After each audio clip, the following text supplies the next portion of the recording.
نحمده ونصلي على رسوله الكريم أما بعد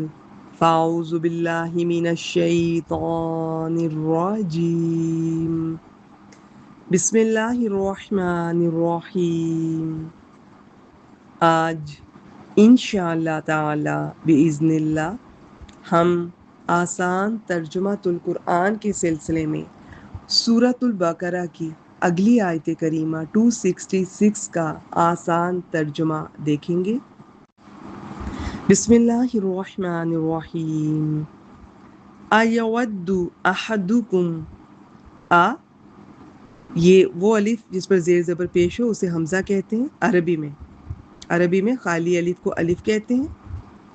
اور ایسا الف جس پر زیر زبر پیش یا جزم ہو اسے حمزہ کہتے ہیں۔ اس کا مطلب ہوتا ہے کیا، اور بھی کئی معنی میں یہ لفظ استعمال ہوتا ہے۔ کیا یودو،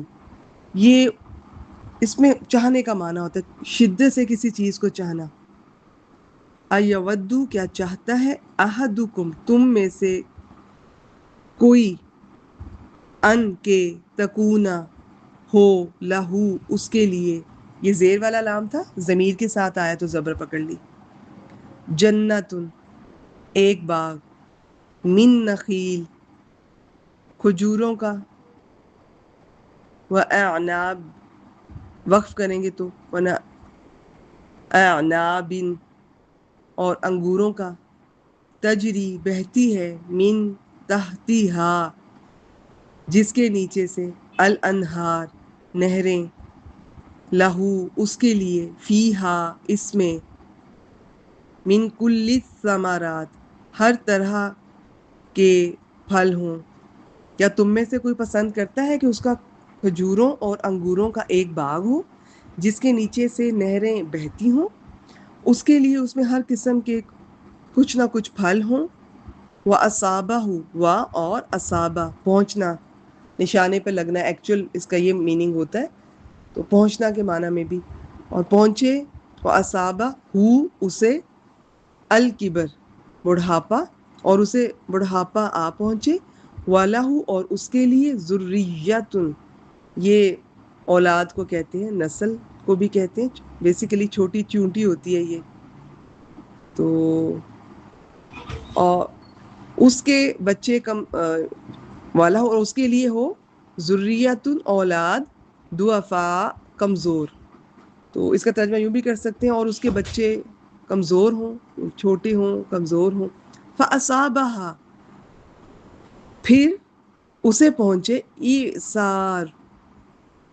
اس کا کیا مطلب ہے، یہ جو ایک آپ کہہ لیں کہ بگولا ہوتا ہے، فیہی جس میں، نارن آگ ہے، آگ ہو، فاحترقت پھر یا تو وہ جل جائے، اس میں جلنے کا معنی ہے۔ کذالک اسی طرح، یبین واضح کرتا ہے یا کھول کر بیان کرتا ہے، اللہ لکم تم سب کے لیے، الآیات آیات، لعلکم تاکہ تم سب، تتفکرون تم غور و فکر کرو۔ یعنی بڑھاپے میں باغ جلنے پر نہ خود اس میں اتنی طاقت ہے کہ باغ دوبارہ لگا سکے،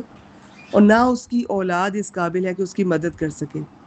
اسی طرح منافق صدقہ اور خیرات کرتا ہے مگر ریاکاری سے کام لیتا ہے، تو قیامت کے دن جو نہایت احتیاج کا وقت ہوگا، اس وقت انسان کو کتنی ضرورت اور محتاجی ہوگی کہ نیک اعمال ہوں، اس کا پلڑا بھاری ہو، اس کا ثواب پھر ظاہر ایسے اعمال کا ضائع ہو جائے گا جو ریاکاری سے کیے ہوں گے، اور اس وقت ثواب حاصل کرنے کے لیے دوبارہ نیکی کا وقت بھی نہیں ہوگا۔ صحیح بخاری میں ابن عباس رضی اللہ تعالیٰ عنہما سے اس کی ایک دوسری تفسیر آئی ہے جس کی تائید حضرت عمر رضی اللہ تعالیٰ عنہ نے کی ہے۔ اس کا حاصل یہ ہے